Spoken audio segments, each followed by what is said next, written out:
Why aren't people more successful? Why don't more people achieve their goals, their ambitions, and the outcomes that they really want and they really deserve? And it's an interesting subject. It's something that obviously doing what I do as a coach, it's an interesting overall subject of helping people become more successful. And there's some patterns of behavior that I've noticed in people, myself included as well in my career, is that the becoming to get a goal or a target or an objective, when we get close to it, to achieving it, some people actually, they almost self-sabotage. They give up too soon. They stop before the ticker tape, or they find an excuse or a reason not to complete the task. And there's an interesting philosophy around that in terms of why do people do that. And I related it back. I saw a movie version of the of Tristan and Isolde, the opera.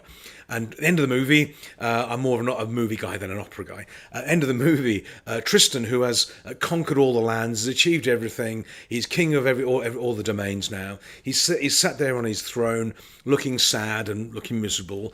And Isolde is sat off to his left, and somebody says to Isolde, what's the matter with his nibs? Why isn't he happy? He's done everything he wanted to do. And she turned to him and said, and this is telling, I thought it was really telling, she said, because he's lost the one thing that kept him alive, that kept him inspired and kept him motivated. Now he's achieved everything, he's lost the dream.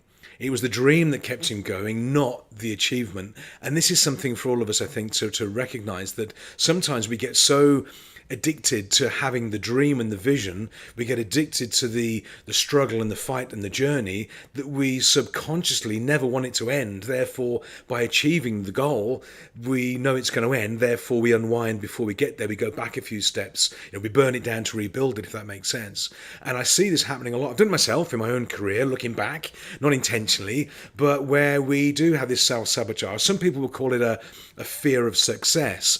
I think it maybe there's something in that. There's a fear of success, but it's not success. It's not fearful of that. I think what we're fearful of is losing the vision, losing the dream, losing our identity, which is associated with building something amazing. And whilst we're doing it, we feel very good. We're hardworking. We're there. We're in the fight. When we've achieved it, we stop. What do we do next? And the way to overcome that, and I found this, again, for myself and for my clients, is that, let's say this is your dream, your vision, your goal. When you get towards it, you get sort of here, it's in vision, you can see it coming. It's really important to not ignore it, go past this one and set the next dream, which is over here, off screen as it happens, we'll look over here, off here to my left. And what happens is that the momentum that you build up to get to this dream, or vision, goal, target, whatever you want to call it, you maintain it and you keep going. And what happens is call it the struggle, the fight, the excitement, the journey, the ride, whatever it is, the dream, it all stays alive. It doesn't mean it's got to come to an end. What it means is we have to stretch it out before us as we go along. So having a goal, a target, an end in mind is not good. I've seen that too many times where somebody shoots for retirement, they shoot for whatever it is, and then they stop, and that's not what we're about. So in terms of goal setting, what I've seen work really well is absolutely have a goal and a target, but when you get close to it, 3 months away, 6 months away, whatever it is, when you start to feel yourself losing the enthusiasm for it, is set the next one, a bigger, brighter, bolder one, and then you'll bypass the initial one, you'll keep the journey going,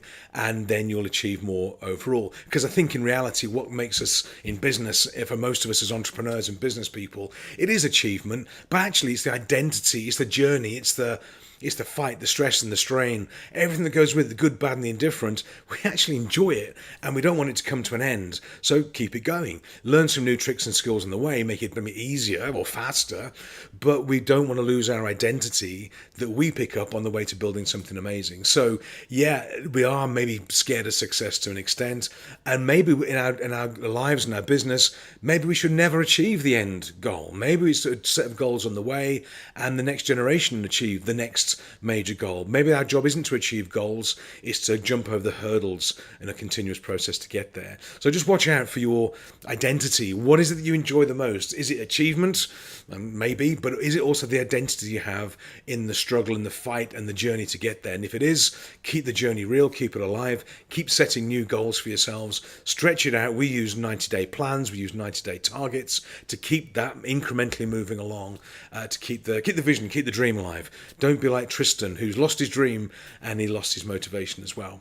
So check on our website, resultsrulesok.com. We do a range of events and workshops. We do 90-day planning workshops, for example. You're welcome to come along, see what we get up to, and keep that dream alive for yourself. Bring the team along. Hope to see you there. You'll meet our team as well and some of the clients.